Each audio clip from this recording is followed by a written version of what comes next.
भारत के पश्चिम में बसा एक बहुत ही खूबसूरत गांव था। यहाँ का वातावरण साफ, हवा शुद्ध थी। यहाँ के सभी लोग खेती किसानी करते थे। इस गांव में रामू और श्यामू नाम के दो भाई रहते थे। दोनों गरीब परिवार से थे, लेकिन उनके मन में हिम्मत और मेहनत की कोई कमी नहीं थी। जब उनके पिता का देहांत हुआ, तो घर की जिम्मेदारी रामू और श्यामू पर आ गई। घर में उनकी माँ थी, जो अब बूढ़ी हो चली थी। रामू बड़ा भाई था, गंभीर, जिम्मेदार और मेहनती। श्यामू छोटा भाई था, जो कि थोड़ा सा चंचल, हंसमुख और आवेगी था। उनके पास कुल मिलाकर 5 बीघा खेत था। 2 बीघा रामू संभालता था और 3 बीघा श्यामू। पर खेती आसान नहीं थी। कई बार ऐसा होता कि फसल खराब हो जाती और साल भर का खर्च निकालना मुश्किल हो जाता। गांव के बड़े किसानों के पास ट्रैक्टर और आधुनिक उपकरण थे, पर रामू और श्यामू बैलों के ही सहारे हल चलाते थे। फिर भी दोनों ने हार नहीं मानी। वे सुबह सूरज के निकलने से पहले खेत में पहुंच जाते और शाम को देर से लौटते। एक बार उनकी माँ चिंता कर रही थी। बेटा, इतनी मेहनत करोगे तो थक जाओगे। श्रम ही तो हमारी ताकत है।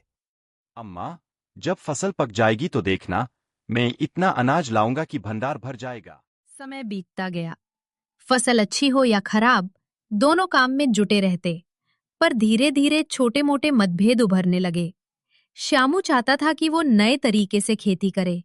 वो कहता, भैया, अगर हम नई तकनीक अपनाए तो हमारा उत्पादन बढ़ेगा और फसल भी बढ़िया रहेगी। बेटा, हमारे बाप दादा इसी तरीके से खेती करते आए हैं, तो हम क्यों बदले? यदि आप मेरी बात नहीं मानेंगे तो मैं अपना खेत अलग कर लूंगा।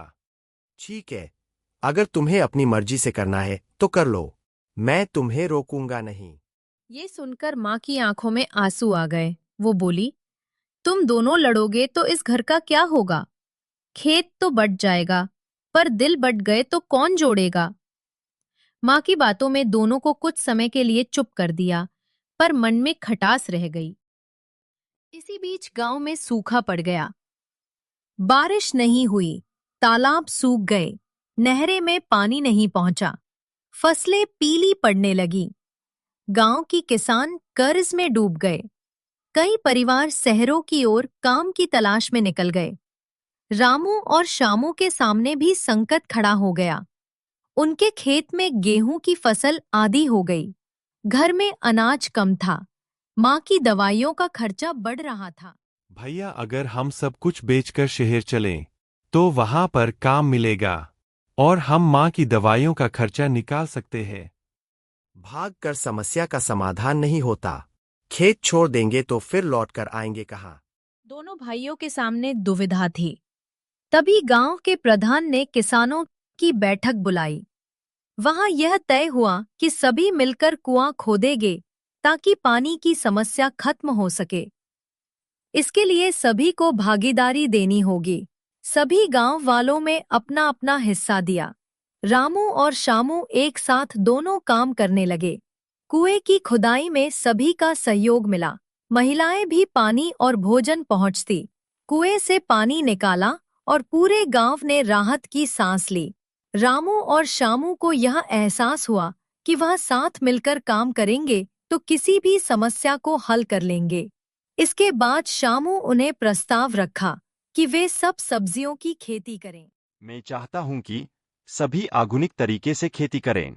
हम सब सब्जियों की खेती करेंगे, जिससे हमें बहुत ज्यादा लाभ मिलेगा। रामू पहले हिचकिचाया, लेकिन जब उसने देखा कि सब्जियों की फसल में पानी कम उपयोग होता है, तब उसने हाँ कर दिया। ठीक है, तुम सही कह रहे हो, हम सबको सब्जियों की खेती करनी चाहिए। मैं भी तुम्हें अपने खेत देता हूँ। पहली बार गांव में सब्जी और फल की खेती हुई। सब्जियां और फल बाजार में अच्छी कीमतों पर बिकने लगे। फसल अच्छी हुई और दोनों भाइयों की आमदनी बढ़ गई। उन्होंने सबसे पहले माँ की दवा और घर की मरम्मत करवाई। फिर खेत में आधुनिक उपकरणों का प्रयोग करने लगे। श्यामू अपनी तकनीकी योजनाओं का सही से इस्तेमाल करता और रामू ने अपने अनुभव से मौसम का सही अनुमान लगाया। एक शाम जब दोनों खेत से लौटकर घर आ रहे थे, तब घर पर आकर माँ ने कहा, तुम दोनों को एक साथ काम करता देख मुझे खुशी हो रही है। तुम दोनों इसी प्रकार से हमेशा साथ रहना। मैं बहुत खुश हूँ। अब गांव के सभी लोग रामू और शामू के पास सलाह लेने आने लगे और उन्होंने मिलकर एक पंचायत भवन बनाया। देखते ही देखे रामू और शामू के खेत लहर आने लगे और उन्होंने बहुत सारा अनाज कमाए। शामू ने अपने लड़के को स्कूल में और रामू ने अपनी लड़की को स्कूल में एडमिशन कराया और दोनों बहुत खुश रहने लगे।